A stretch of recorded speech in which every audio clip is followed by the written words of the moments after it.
Namaste, Om Shri Gurubhyo Namaha. I am here to talk about our recent trip to Kedarnath. We were thrilled and excited of the trip as it needed a lot of preparation and dedication as well. We started our journey from Vijayawada and reached New Delhi, covering around 32 hours. On reaching Delhi, we met our friends joining our trip. We were around 20 members from different parts of southern India. We got to know each other, and the organizer of our trip arranged a private bus to Haridwar. Actually, this is the place where the actual journey starts. It was a sunny, dry day and hot summer on the highway, and we had breaks in the mid and refreshment and lunch. On completing our lunch, we continued our journey to Haridwar. It was mid-evening. We reached Haridwar and relaxed in a pre-booked room, and eventually got ready for the evening aarti, Ganga Aarti. On reaching the Ganga bank, we had our holy dips in the Ganges, and the water was violent and the barriers were set up for the safety of the devotees. There were many police arranged for that because the water was rushing and bushing over there, and too many crowd was there as well. We changed our red dress and waited for the evening puja. The puja started by 6:30 p.m. and it was so elegant, and it was our first time seeing the puja live of the Ganga Aarti. Devotees were chanting mantras during the Aarti and flowers were thrown in the Ganges. It was so beautiful done by the priest, assigned for the Aarti. We captured some moments to show to our parents and friends. Once the Aarti is finished, we return to our room to have a quick dinner and to get ready for tomorrow morning. The morning started very well, and from Haridwar we traveled to Kedarnath. We didn't travel to Kedarnath on the straight trip. We had so many new places visiting. One such place was Devi Temple in Uttarakhand. It was in the middle of Alkananda River, and we used a footboard bridge to reach it. The temple was so divine and it was full of energy. The Aarti over there and the goddess over there were wonderful. On moving from the Devi temple, we have to travel so many bends in the higher altitude, and the mountain was so high, and the bends were so much that many of our people has breathing problem, and the high altitude made them to vomit, and we had to stop a lot of halts for them to refresh, and heavy food was avoided during that time. Then after a long tired journey with new experience and body ache, we ordered for a night stay. The climate was so chill and freezing, and many people were shivering. We were given good blankets and provided with hot food. The halt was not a good one because we had just 2 or 3 hours sleep, and we have to get back by 4:30 a.m. to continue our journey. We started our journey to Sonprayag. Sonprayag is a place where every private and government vehicles are stopped and nothing is allowed against this point.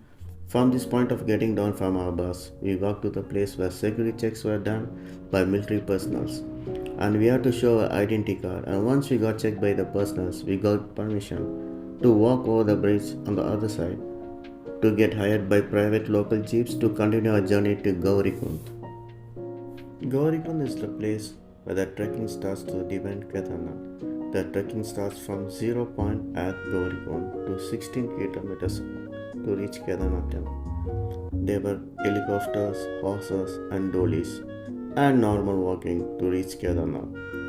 In a 20 members group, we 5 decided to walk all the way to the shrine, and 15 members, who are some senior citizens, decided to take horse travel, and many people used dolly or palanquins to reach the shrine.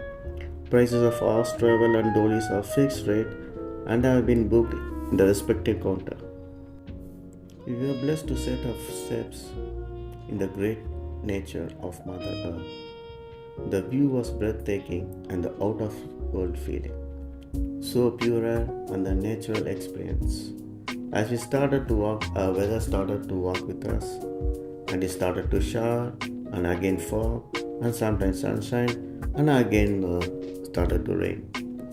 Having a glimpse of climatic changes in a quick shift was amazing and a first time experience. There were a lot of people and we were all thrilled just walking in the nature up above the altitude.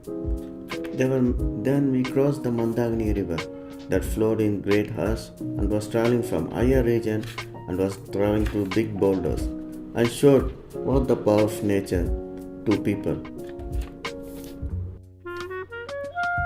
To walk about all this high altitude, we need some energy. So don't worry about that. There are so many shops to take breaks and mostly a tea, coffee and Maggie. And Maggie was the thing which sold more in the trekking because it was hot and spicy in the freezing weather. We were walking and so many new experience, meeting new people, exchanging ideas, how they got over here, and it was so beautiful meeting people from different culture, different states, and even from different country around the world. As we five people are walking all the way, we had to halt for the night at Bimbali spot, and tents were set up for the night. Each person it cost around 200 to 300 rupees.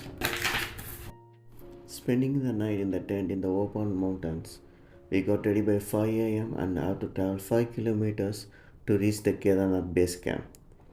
We had a view of few helicopters which carrying people from Gaurikund to Kedarnath base point.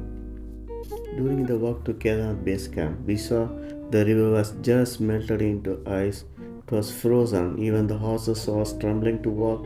We people who couldn't walk. We were just skating on the ice. And by 11:30, we reached the base camp, and there was again a security check over there. Once the security check has been finished, we moved to the queue for the darshan. Meanwhile, our people who came by horse already reached Kedarnath the previous night and finished the morning darshan. And we slowly started to walk towards the shrine. And when we got into the shrine, it was heavenly. We forgot all the difficulties we came across and just out of the body experience, and had a feeling of oneness with the divine. Everyone should have a visit to this temple, irrespective of nationality, culture, and religion. It's a way of life. Once the darshan was over, we came out of the temple and we had a wonderful experience seeing so much of people. And the temple, we actually don't know who built the temple and when it was built. By evening, the light was lit in the temple and the temple was surrounded by lightning. And it was so beautiful to see the ice glaciers and the mountains surrounding the temple. As we were traveling around the temple, we saw Adi Shankaracharya Jiva Samadhi, which is right behind the temple. There were agoris around the temple and they were telling people of their experience in Kedarnath. Then after praying and laughing and dancing around the temple, we arranged room and had a dinner and some shopping for gloves and mufflers for the next day. The next day we got up around 2:30 am. And the water was freezing and we got little bit of hot water from the hotel authorities. We just brushed and washed our faces and left for the queue for the morning darshan. The temple opens by 4 am and when we were inside they did the abhishekam. We had a wonderful darshan and we were given candy sweets as prasad. We shot some videos and pictures outside the temple and many people were doing reels and it was fun to watch them. We experienced sunlight only by 9 am and we started to trail down from Kedarnath to Gaurikund. It was a blessing and luck in life to visit Kedarnath once in a lifetime. In my next video, I will share about the details when to visit Kedarnath, mode of transportation and things to be done and what things to carry and how to prepare for body and mind for the Kedarnath trip. Thank you. Stay good, be on.